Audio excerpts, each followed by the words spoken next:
Hi, this is Deb Hoekstra from Bee-Bug Creations. All this month on my blog I've been sharing projects that I've made with the six-sided sampler stamp set and the Hexagon punch. It's been so much fun. Today I'm going to show you two other ways to use the Hexagon punch. Here's the project that I've created, and I'll be demonstrating how to make these chevron shapes as well as this cute shape that is just perfect to put a sentiment on. So I'm starting with my Hexagon punch, and I'm starting with a strip of cardstock that is about 1.25 inches wide for the chevron shapes. And the reason I chose the 1.25 inches is because it's about 1.25 inches between this and this point here, and that's what's going to make your chevron shape. So what you do is you hold your, I'm going to switch hands here because I'm right-handed. You hold your punch upside down so you can see what you're doing. And when you punch, be really careful that you don't get your hand caught in here because that's very painful. I speak from experience. But you're going to line up your corners with the two corners. So as I said, this is about 1.25 inches across here.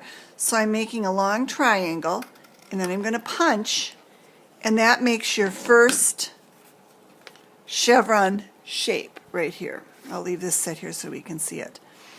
So then the next time I punch, I'm going to insert my cardstock just the same way.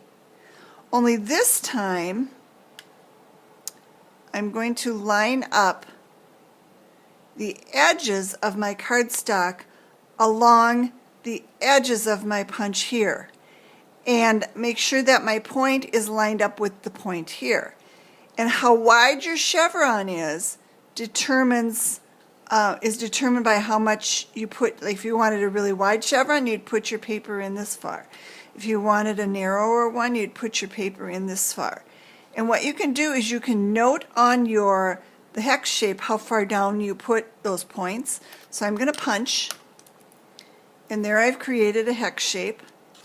Now, and you see I got a little bit extra here, and that doesn't matter as long as you're lining up your point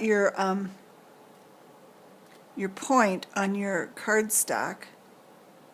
As long as you're lining up your points and the edges of your paper, it doesn't matter. So as long as these points are lined up, it's not going to make much of a difference. So I'm going to punch another one. Okay, so that's how you do that.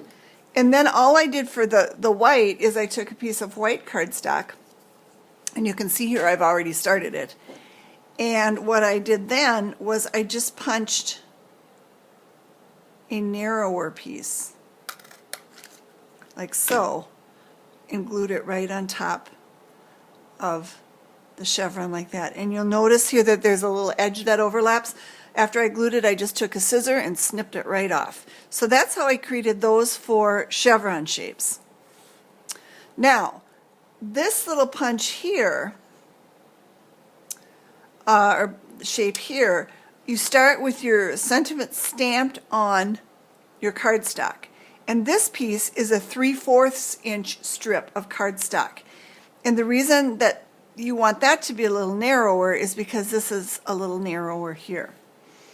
So for this one, I'm going to insert my cardstock, and I'm going to line this one. I'm going to line up with the center of my cardstock is going to be lined up with these 2 points.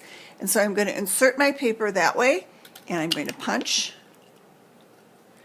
and you are left with a cute little sentiment piece that you can use on your projects. So that's two more ways to use the versatile Hexagon stamp punch.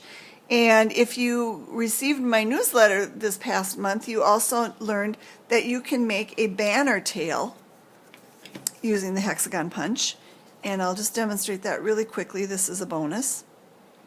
So that first punch that you made for the chevrons, that would make a really cute banner punch. So there's 3 ways to use the Hexagon stamp punch that Stampin' Up! Puts out.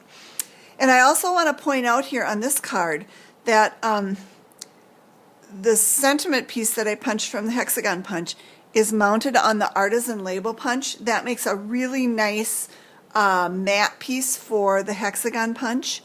And then the artisan label punch mats very nicely. This green here is a Deco Labels collection framelit. And the three of them mat together and make a really nice way to display your sentiment on any project. So that's it from me today. I hope you enjoyed this short video tip about additional ways you can use the Hexagon punch. If you'd like to order the Hexagon punch or the 6-sided sampler stamp set, you can do so on my website. I have the address at the bottom of the screen. And if you purchase both products together in the 6-sided sampler bundle, how's that for a tongue twister? You get a 15% discount over buying the stamp and punch individually. So check that out on my website and have fun stamping it up. See you next time.